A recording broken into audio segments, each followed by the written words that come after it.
Now our next topic is classification of solution. अब याद रखो solutions can be classified on the different basis. याद रखे solutions are classified. Solutions are classified on different basis as. अब सबसे पहले हम देखेंगे classification on the basis of solvent.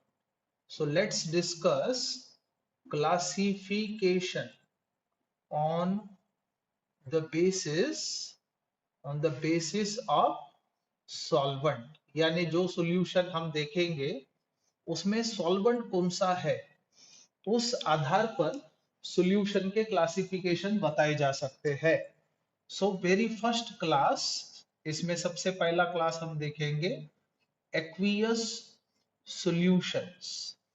अब देखो नाम से हमें पता चलता है, एक्वा बोले तो पानी, एक्वेस सॉल्यूशन यानी ऐसा सॉल्यूशन जिसमें सॉल्वेंट जो है वो वाटर होगा. सो याद रखें solutions in which water is present as a solvent are known as aqueous solutions. इनको हम लोग aqueous solution कह सकते हैं. अब इसके बहुत सारे एग्जांपल्स दिए जा सकते हैं. For example salt in water. So for example salt in water, या फिर हम बोल सकते हैं alcohol in water. So alcohol in water happens to be the good example. अब दूसरी वैरायटी हम देखेंगे non aqueous solutions. Non aqueous solutions. अब यहां पे भी आपको नाम से पता चलता है नॉन एक्वियस सॉल्यूशन यानी ऐसा सॉल्यूशन जिसमें सॉल्वेंट पानी के अलावा और कुछ होगा. I mean solutions which have solvent other than water are called non-aqueous solution. याद रखना. So solution which contains solvent other than water are known as non-aqueous solutions. अब इसमें हम लोग एग्जाम्पल के तौर पे देख सकते हैं आयोडीन इन अल्कोहल, जिसको हम टिंचर ऑफ आयोडीन कह सकते हैं. For example iodine in alcohol which is commonly called as tincture of iodine, यानी कि which happens to be the antiseptic. So it was the classification of solution depending upon the nature of solvent. Now on the basis of number of components, याद रखना, on the basis of number of components, यानी कि solution के अंदर कितने components हैं, उस basis पे सॉल्यूशन का क्लासिफिकेशन हम लोग देख सकते हैं.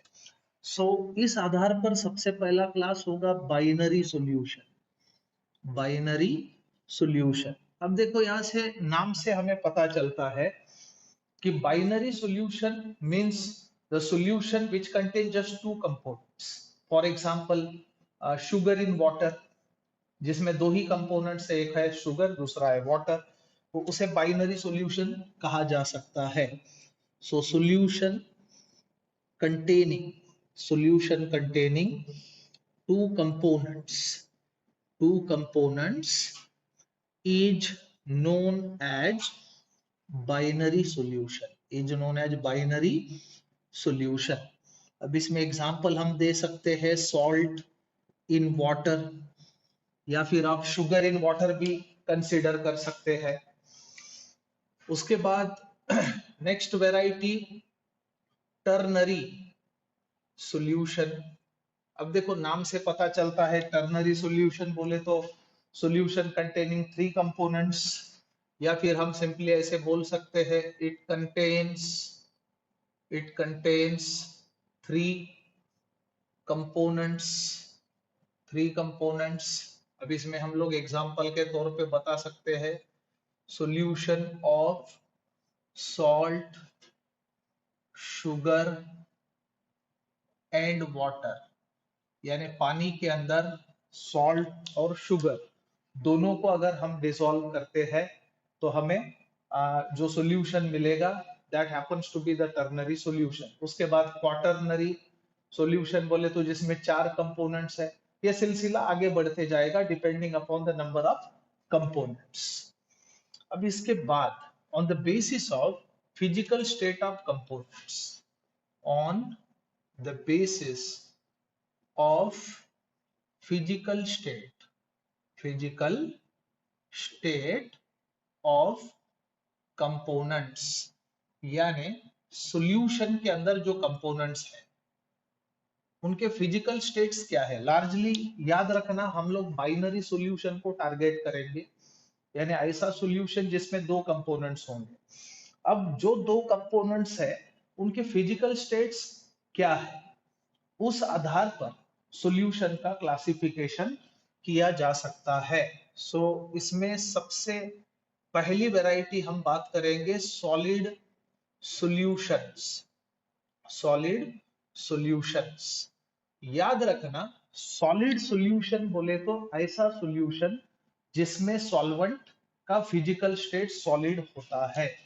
सो याद रखना in these solutions solvent is solid, यानी इसमें फिजिकल स्टेट सॉल्वेंट का क्या होगा, सॉलिड होगा, ये तो कंफर्म है। अब सोल्यूट जो है वो गैस भी हो सकता है, वो लिक्विड भी हो सकता है और सॉलिड भी हो सकता है। इसलिए सॉलिड सॉल्यूशन फिर से तीन क्लासेस में विभाजित किए गए। तो इसमें सबसे पहला हम बात कर सकते हैं गैस इन सॉलिड सॉल्यूशन। अब देखो नाम से हमें पता चलता है गैस इन सॉलिड सॉल्यूशन बोले तो ऐसा सॉल्यूशन जिसमें सॉल्वेंट तो सॉलिड है लेकिन सोल्यूट कौन है, गैस।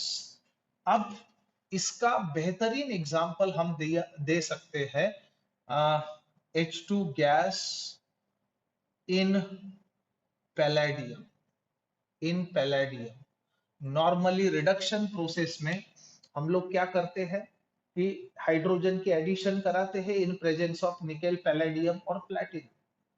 तो गैस जो है वो एडसॉर्ब होता है किसके ऊपर, कैटलिस्ट के ऊपर। सो वो जो सॉल्यूशन वो टाइम पे हम बोल सकते हैं that happens to be the gas in solid solution. अब दूसरी वेराइटीज की हो सकता है सोल्यूट लिक्विड हो। अगर सोल्यूट लिक्विड होता है तो उस सॉल्यूशन को लिक्विड इन सॉलिड सॉल्यूशन कहना चाहिए। So liquid in solid solution यानी ऐसा सॉल्यूशन जिसमें सोल्यूट लिक्विड है लेकिन सॉल्वेंट जो है वो सॉलिड है। अब इसका बेहतरीन एग्जांपल हम दे सकते हैं सोडियम अमालगम। देखो अमालगम बोले तो मर्क्यूरी जिसका फिजिकल स्टेट होता है लिक्विड, उसका एलॉय सोडियम के साथ जो सॉलिड है उसे सोडियम अमालगम कहना चाहिए। So sodium amalgam alloy is an excellent example of this variety. अब इसमें तीसरी कैटेगरी आती है solid in solid, solid in solid solution. अब सॉलिड इन सॉलिड सॉल्यूशन जो है इसके बहुत सारे एग्जांपल्स हम दे सकते हैं जैसे कि metal alloys like brass, bronze. याद रखना सो एलॉयज लाइक ब्रास, उसके बाद bronze etcetera comes under this variety. इसमें क्या होता है सॉलिड मेटल्स को हम लोग यूनानिमसली मिक्स करते हैं। So alloys are nothing but solid solutions. तो जो भी कंपोनेंट्स उसमें हम मिक्स करते हैं मेटल एलॉयज प्रोड्यूस करने के लिए वो सॉलिड होते हैं। सो इस प्रकार से सॉलिड सॉल्यूशंस जो है इनमें सॉल्वेंट जो है उसका फिजिकल स्टेट सॉलिड होता है, इसलिए सॉल्यूशन भी सॉलिड ही होगा, लेकिन सोल्यूट जो है वो वेरी कर सकता है। अब इसके बाद दूसरी वैरायटी हम देखेंगे लिक्विड सॉल्यूशंस। अब देखो नाम से पता चलता है लिक्विड सॉल्यूशन यानी ऐसा सॉल्यूशन जिसमें सॉल्वेंट का फिजिकल स्टेट जो है वो लिक्विड है। सो याद रखना, in these solutions solvent is in liquid state, is in liquid state यानी सॉल्वेंट का फिजिकल स्टेट जो है वो लिक्विड होता है। इसलिए इस प्रकार के जितने भी सॉल्यूशंस आएंगे उन सभी का फिजिकल स्टेट जो है वो लिक्विड होगा। लेकिन सोल्यूट जो है वो कुछ भी हो सकता है। So depending upon the physical state of solute, इस सॉल्यूशन के भी यानी जो लिक्विड सॉल्यूशंस है उसको उसके भी हम तीन क्लासेस बता सकते हैं। सो सबसे पहला हम देखेंगे gas in liquid, gas in liquid solution. अब देखो नाम से पता चलता है गैस इन लिक्विड सॉल्यूशन बोले तो ऐसा सॉल्यूशन जिसमें सोल्यूट गैस होगा और सॉल्वेंट जो है वो लिक्विड होगा। सो कोई भी गैस जो वाटर में डिसॉल्व होती हो, that happens to be the solution of this variety. For example हम लोग यहाँ पे बता सकते हैं O2 gas dissolved in water, dissolved in water. तो ये बेहतरीन एग्जांपल होगा gas in liquid type solution का। इसके बाद दूसरी वैरायटी हम बात कर सकते हैं liquid in liquid, liquid in liquid solution. अब देखिए यहाँ पे सोल्यूट और सॉल्वेंट दोनों भी लिक्विड होने चाहिए। जैसे कि अल्कोहल को पानी में हमने डिसॉल्व किया, when alcohol is dissolved in water solution so obtain comes under this category. So यहाँ पे हम लोग बोल सकते हैं alcohol in water is an example of this variety. दूसरा एक एग्जाम्पल हम बता सकते हैं मिल्क। अब मिल्क में क्या होता है, liquid fats are dispersed in water, तो वो भी इस वैरायटी में आता है। इसके बाद तीसरा क्लास हम बता सकते हैं solid in liquid solution. Solid in liquid solution जो है इसमें क्या होता है, सोल्यूट सॉलिड होता है और सॉल्वेंट जो है वो लिक्विड होता है। अब इसमें बहुत सारे एग्जांपल दिए जा सकते हैं। For example sugar in water is an excellent example. So sugar in water, या फिर आप बोल सकते हैं salt in water, वो भी इस सॉल्यूशन का एग्जांपल हो सकता है। इसके बाद तीसरी वैरायटी होती है गैसियस सॉल्यूशंस। अब देखना गैसियस सॉल्यूशंस में क्या होता है, गैस सॉल्वेंट का काम करेगा और सोल्यूट कुछ भी हो सकता है। सो हम लोग बोल सकते हैं in these solutions gas is a solvent, यानी गैस सॉल्वेंट के तौर पे प्रेजेंट रहेगा।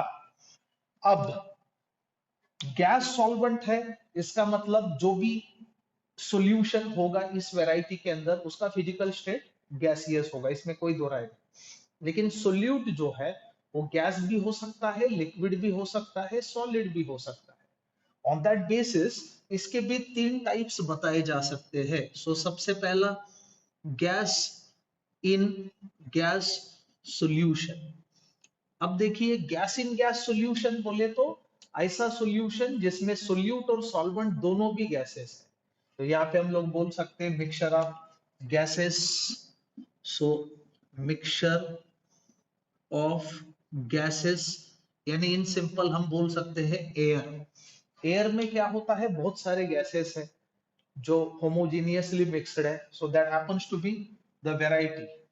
अब इसके बाद second type is liquid in gas solution. अब देखो नाम से सब कुछ पता चल जाता है।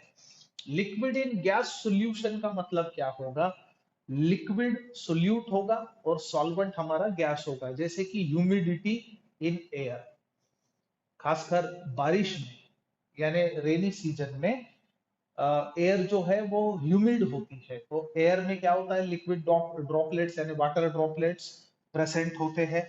सो वो इस सॉल्यूशन का एग्जाम्पल हो सकता है। So humidity in air is an excellent example of this variety. उसके बाद solid in gas, third variety is solid in gas solution. So solid in gas जो सॉल्यूशन होता है, इसमें सोल्यूट जो है वो सॉलिड होते हैं और सॉल्वेंट जो है वो गैस होता है। जैसे dust particle in air is an excellent example of this variety. So इसमें हम लोग बोल सकते हैं कि डस्ट पार्टिकल्स इन एयर, ये बेहतरीन एग्जांपल होगा इस वैरायटी का। इस प्रकार से on the basis of physical state of the components, यानी सोल्यूट और सॉल्वेंट के फिजिकल स्टेट के आधार पर सॉल्यूशन के टाइप्स हम लोग एक्सप्लेन कर सकते हैं। So it was all about the types of solutions.